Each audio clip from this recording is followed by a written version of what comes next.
Weight of an old name. Morison-Kingsman stood motionless at the threshold of the self-contained apartment in Judith's compound. The fading light of day 35 filtering through the two GMP glass windows, casting elongated shadows across the smooth black-tiled floor. The tiles, cool and slightly dusty from the day's activities, gleamed dully where the last rays touched them. The walls, painted in a striking combination of crimson, pink, and ash, seemed to absorb and reflect the tension in the room simultaneously, vibrant yet subdued, much like the fractured household itself. Ash-white curtains hung loosely across the windows and doorways, stirring faintly in the evening breeze like ghosts reluctant to settle.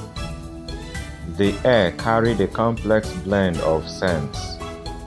The damp earthiness from outside after an earlier shower, the lingering aroma of plaster and cement from the bathroom repairs, and the faint metallic rust from the cracked iron bar back door that led to the kitchen. That back door, its bottom edges corroded and flaking, stood as a constant reminder of impermanence.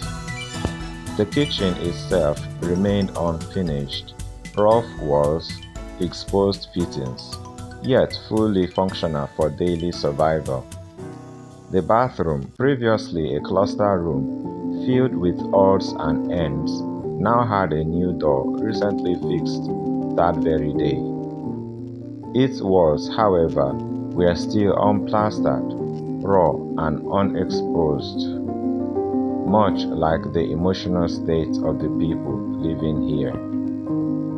Morison-Kingsman breathed deeply, taking in the familiar yet oppressive atmosphere of this temporary home during their 90-day journey toward Port Harcourt.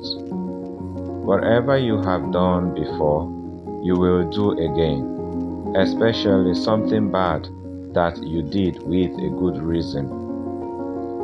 The proverb echoed in his mind, spoken many times to his third wife, with that characteristic half-smile that masked deeper calculations. It had become a haunting refrain since the shocking discovery weeks earlier, the hidden documents, old letters, financial trails, and whispered family testimonies that peeled back the layers of his former, carefully constructed life with his ex-first wife. He carried the name Morison-Kingsman like an inherited burden, raised by an old father's name, shaped by his secrets that he was only now beginning to fully comprehend. His father had maintained a parallel existence, another family, concealed resources, betrayals rationalized as necessary for the preservation of the lineage and legacy. That revelation had shattered Morison-Kingsman's understanding of his own choices, his failures, and his restless striving. Now he saw the patterns repeating, his divided heart, the visits to Lulu, the silences with Judith, all justified internally with good reasons. He glanced down at Hesedimet, who sat on the small mattress placed on the black-tiled floor, arranging his worn toy cars with focused intensity. The boy's small hands pushed the vehicles along imaginary roads, his innocent play transforming the modest apartment into a throne room where he reigned supreme. Morison-Kingsman knelt on the cool tiles, the fabric of his trousers brushing against their smooth surface, and adjusted one of the cars. "Where are they heading today?" he asked, his voice low and warm. "To Port Harcourt," Essedemet answered brightly. "Big lights, big roads." A faint smile touched Morison-Kingsman's lips, but inside, the weight pressed heavier. Port Harcourt was not merely a destination on the map. It symbolized escape from the suffocating legacy that clung to him like the ash-white curtains draping the doorways. He had once wished for death by his 33rd birthday, believing his life should be short and impactful. Life had refused. Now, approaching 40, he understood that the extra years might be for confronting this inherited narrative and forging something new, a tribe built on truth rather than deception. The psychological fallout of the discovery had been relentless. Flashbacks came unbidden. The day an elderly relative let slip details about the other children. The faded photographs found in a 17-year-old school bag. The bank statements revealing accounts he had emptied on maintaining old ties. His penury had betrayed every frivolous spending concealed with grand stories of choice and duty. Morison-Kingsman now recognized the same justified patterns in his recent prevalent precarity, and the realization burned. From the kitchen area came the sounds of Judith moving about, the clatter of pots, the hiss of the camp gas stove. She had spent the entire day at the shop and returned carrying visible exhaustion in her posture. The rich aroma of rice and stew soon filled the apartment. Frying onions, vibrant peppers, and the savory fleshiness of fish. Morison-Kingsman's stomach responded, but the hunger was layered with deeper longing for connection, for clarity, for redemption from cycles he feared repeating. While Judith cooked, he saw a chance to breathe. "I will step out for some fresh air," he said. She offered no reply. He walked along the gravel path toward the shop, the evening air cool against his skin, carrying scents of wood smoke, frying akara, and distant rain.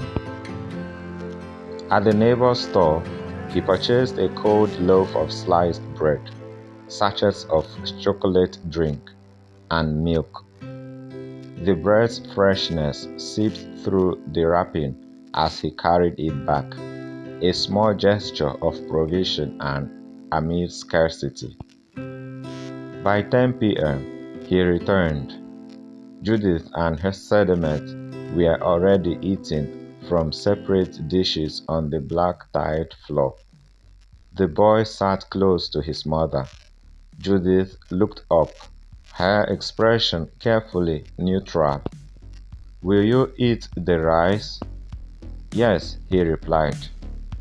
She paused her meal, served him a portion onto a plate still bearing traces of hers, and slid it across. He ate in silence, tasting the familiar spices, now tinged with the bitterness of emotional distance. No conversation, no updates about her day, no shared reflections on the journey ahead. No good night. The ash-white curtains stirred as a breeze entered through the GMP windows, but the atmosphere inside remained still and heavy. They retired to their separate sleeping spaces. Morison-Kingsman on the larger bed, Judith and her sediment on the small mattress. The new bathroom door stood closed nearby, the unplastered walls behind it a visible work in progress. The cracked iron back door rattled faintly in the night wind. Morison-Kingsman lay awake for a long time, staring at the crimson pink and ash walls before sleep finally claimed him. The dream arrived with vivid, merciless clarity.